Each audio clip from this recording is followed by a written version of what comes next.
പൊതുഗതാഗത മേഖലയിൽ വമ്പൻ കുതിപ്പിനൊരുങ്ങി ഇന്ത്യൻ റെയിൽവേ.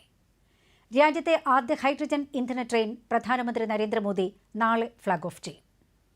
റെയിൽവേ മേഖലയിൽ ശുദ്ധവും സുസ്ഥിരവുമായ ഗതാഗത സംവിധാനം ഒരുക്കുന്നതിൽ സുപ്രധാന ചുവടുവയ്പ്പാണിത്. റെയിൽ ഗതാഗതത്തിനായി ഹൈഡ്രജൻ പരിവേഷണം ചെയ്യുന്ന രാജ്യങ്ങളുടെ പട്ടികയിലേക്ക് ഇന്ത്യയും എത്തി നിൽക്കുകയാണ്. ഹൈഡ്രജൻ ഇന്ധനം ഉപയോഗിച്ച് ട്രെയിൻ ഓടിക്കുന്ന 5ാമത്തെ രാജ്യമാണ് ഇന്ത്യ.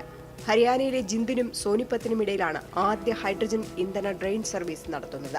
ഹൈഡ്രജൻ ഉപയോഗിച്ചുള്ള രാസപ്രവർത്തനത്തിലൂടെയാണ് ഇന്ധന സെൽ വൈദ്യുതി ഉൽപ്പാദിപ്പിക്കുന്നത്. കരിയോ മറ്റു മലിനീകരണങ്ങളോ ട്രെയിനിൽ നിന്ന് പുറന്തള്ളുകയില്ല എന്ന പ്രത്യേകതയുമുണ്ട്. ട്രെയിൻ ഓടുമ്പോൾ അവശിഷ്ടമായി നീരാവി മാത്രമാണ് പുറത്തുവരുന്നത്. ജിന്ദിൽ പ്രത്യേക ഹൈഡ്രജൻ ഉൽപ്പാദന റീഫ്യൂവലിംഗ് പ്ലാന്റും സജ്ജമാക്കിയിട്ടുണ്ട്. കംപ്രസ് ചെയ്ത ഹൈഡ്രജൻ വാതകം സംഭരിക്കുന്നതിനും വിതരണം ചെയ്യുന്നതിനും ഇവിടെ സംവിധാനവും ഒരുക്കിയിട്ടുണ്ട്.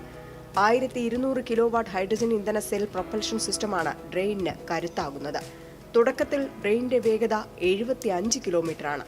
110 കിലോമീറ്റർ വേഗതയിൽ സഞ്ചരിക്കാൻ കഴിയുന്ന തരത്തിലാണ് ട്രെയിൻ രൂപകൽപ്പന ചെയ്യുന്നത്. 8 പാസഞ്ചർ കോച്ചുകളും 2 ഹൈഡ്രജൻ ഡ്രൈവിംഗ് പവറുകളും ഉൾപ്പെടെ 10 കോച്ചുകളാണ് ട്രെയിനിനുള്ളത്. ഏകദേശം 2600 യാത്രക്കാരെ ഉൾക്കൊള്ളിക്കാൻ കഴിയും. ജിന്ദിനും സോനിപത്തിനും ഇടയിൽ 10 സ്റ്റേഷനുകളിലും ട്രെയിൻ നിർത്തും. മികച്ച യാത്രാ അനുഭവങ്ങൾക്കൊപ്പം സുരക്ഷ കൂടി വാഗ്ദാനം ചെയ്യുന്നതാണ് ഹൈഡ്രജൻ ഇന്ധന ട്രെയിൻ.